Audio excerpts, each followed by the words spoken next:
నమస్తే, welcome to editor analysis. డిఎస్సిపై YCP CBI విచారణ డిమాండ్. విజయవాడలో వైసీపీ రిలే దీక్ష. అనుమతి లేకుండా బోండా ఉమ అభ్యంతరం. వైసీపీ టెంట్లు తొలగించిన టీడీపీ. ఇరు వర్గాల మధ్య తోపులాట. ప్రజాస్వామ్య హక్కులపై వైసీపీ ప్రశ్న. చట్ట నిబంధనలే ముఖ్యమన్న టీడీపీ. డిఎస్సిపై చర్చ పేరిట రాజకీయ ఘర్షణ ఎందుకు జరిగింది? విపక్ష వైసీపీ అసలు ఉద్దేశం ఏంటి?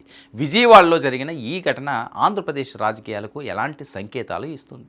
ఈ వివరాలన్నీ ఇప్పుడు చూద్దాం. విజయవాడ సెంట్రల్ నియోజకవర్గంలో రాజకీయ ఉద్రిక్తత నెలకొంది. గవర్నమెంట్ ప్రింటింగ్ ప్రెస్ వద్ద వైసీపీ వర్గాలు నిర్వహిస్తున్న ధర్నాను స్థానిక ఎమ్మెల్యే బోండా ఉమ నేతృత్వంలోని టీడీపీ కార్యకర్తలు అడ్డుకోవడంతో ఇరు వర్గాల మధ్య తోపులాట చోటు చేసుకుంది. వైసీపీ కార్యకర్తలు ప్రింటింగ్ ప్రెస్ సమీపంలో టెంట్లు వేసి ధర్నా చేపట్టారు. ఇది అనధికారమని, ధర్నా చౌక్ వదిలి ప్రజలకు ఇబ్బంది కలిగించేలా రోడ్డుపై టెంట్లు వేశారని ఎమ్మెల్యే బోండా ఉమ మండిపడ్డారు. ప్రజాస్వామ్యంలో దీక్ష చేసే హక్కు లేదా? తమపై దాడులు ఎంతవరకు సబబు? రాష్ట్రంలో భయంకరమైన పరిస్థితులు ఉన్నాయని వైసీపీ నేత మల్లాది విష్ణు మండిపడ్డారు. ధర్నా చేసేందుకు ఇక్కడ అనుమతి లేదు.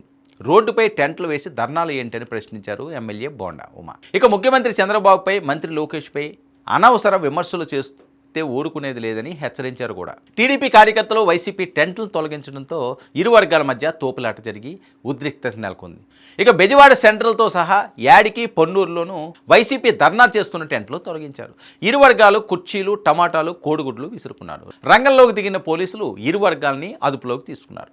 మన ఆంధ్రప్రదేశ్ రాజకీయాల్లో అధికార పార్టీ, విపక్షం మధ్య మాటల యుద్ధం కొత్త విషయం అయితే కాదు. కానీ ఇటీవల జరుగుతున్న పరిణామాలు చూస్తుంటే రాజకీయ విభేదాలు క్రమంగా రోడ్లపైకి వస్తున్నాయనే అభిప్రాయం వ్యక్తమవుతుంది. విజయవాడలో డిఎస్సి 2025 నియామకాల వ్యవహారంపై వైఎస్ఆర్ కాంగ్రెస్ పార్టీ చేపట్టిన రిలే నిరాహార దీక్ష సందర్భంగా వైసీపీ, టీడీపీ ఈ రెండు వర్గాల మధ్య జరిగిన ఘర్షణ రాష్ట్ర రాజకీయాల్లో మరోసారి చర్చనీయాంశమైంది. ఈ మొత్తం వ్యవహారాన్ని పరిశీలిస్తే రెండు అంశాలు స్పష్టంగా కనిపిస్తాయి. ఒకటి, డిఎస్సి నియామకాలపై వైసీపీ చేస్తున్న ఆరోపణలు. రెండోది, ఆ ఆరోపణల కంటే ఎక్కువగా చర్చకు వచ్చిన రాజకీయ ఘర్షణ. వాస్తవానికి వైసీపీ డిమాండ్ ఏంటంటే డిఎస్సి 2025 నియామకాల ప్రక్రియలో అక్రమాలు జరిగాయని, స్పోర్ట్స్ కోటాలో అవకతవకలు జరిగాయని, దీనిపై కేంద్ర దర్యాప్తు సంస్థ సిబిఐతో విచారణ జరిపించాలని, అలాగే విద్యాశాఖ మంత్రి నారా లోకేష్ రాజీనామా చేయాలని కూడా డిమాండ్ చేసింది. అయితే ఆరోపణలు చేయడం ఒక అంశమైతే వాటిని నిరూపించడం మరో అంశం. ప్రస్తుతం వైసీపీ ఆరోపణలు చేసింది, ప్రభుత్వం వాటిని ఖండిస్తుంది. మరి ఈ రెండు వాదనలో ఏది నిజమో న్యాయపరమైన ప్రక్రియ ద్వారానే తేలాల్సి ఉంటుంది. అయితే బెజవాడలో జరిగిన ఘర్షణ డిఎస్సి అంశాన్ని పూర్తిగా పక్కకు నెట్టేసింది.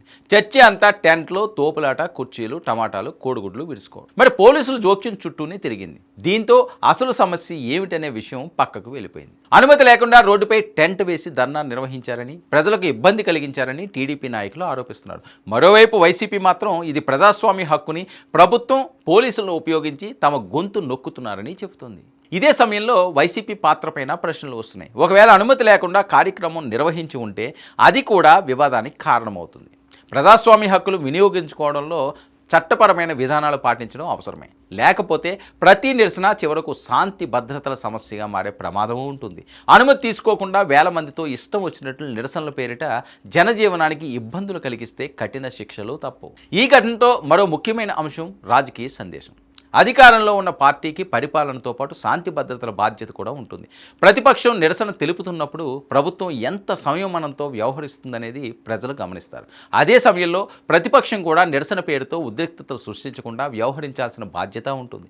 రెండు వైపులా బాధ్యతాయుతమైన వ్యవహారం ఖచ్చితంగా అవసరం. డిఎస్సి అంశాన్ని కూడా విడిగా పరిశీలించాల్సిన అవసరం ఉంది. నియామకాల్లో నిజంగానే అక్రమాలు జరిగాయని ఆధారాలు ఉంటే వాటిని సంబంధిత సంస్థలకు సమర్పించి విచారణ కోరడం సరైన మార్గం. ప్రభుత్వం కూడా ఆరోపణలను పారదర్శకంగా పరిశీలించి వాస్తవాలను ప్రజలకు తెలియజేయాలి. ఆరోపణలు నిరాధారమైతే స్పష్టమైన వివరణ ఇవ్వాలి. ఒకవేళ అవకతవకలు జరిగినట్లు తేలితే బాధ్యులపై చర్యలు కూడా తీసుకోవాలి. ఇదే ప్రజాస్వామ్య పరిపాలనకు అనుగుణమైన విధానం. ఆంధ్రప్రదేశ్ అధికార పార్టీ, ప్రతిపక్షం మధ్య రాజకీయ సహనం క్రమంగా తగ్గుతుందనే విమర్శలు వినిపిస్తున్నాయి. ప్రతి అంశం చివరకు రోడ్లపై ఘర్షణకు దారితీస్తే ప్రజాస్వామ్య చర్చలకు స్పేస్ తగ్గిపోతుంది.